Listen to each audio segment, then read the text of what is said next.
Hi guys, welcome back with me again in this channel. On today's tutorial, I'm going to show you how you can customize the ideal fonts using simple prompts in a CapCut mobile.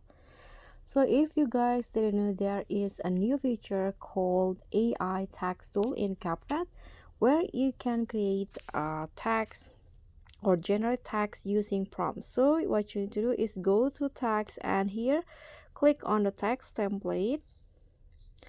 Now there will be an option, this AI option, so you can create amazing text effect with simple prompts. So here, for example, I'm going to write this.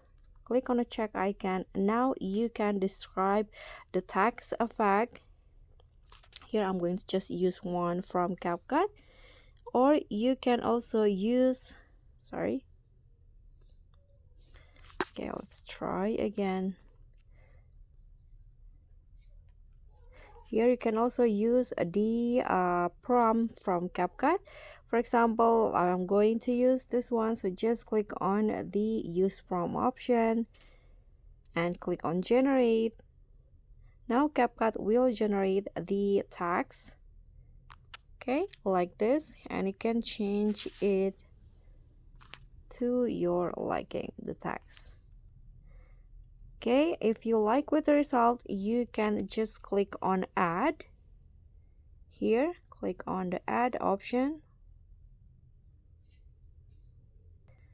and after that the text that you generate will be added to your videos. Okay, here you can also add animations if you like it. So guys, that's all from me. Thank you so much for watching. Don't forget to like, comment, and subscribe. Also click on the thanks button. Bye.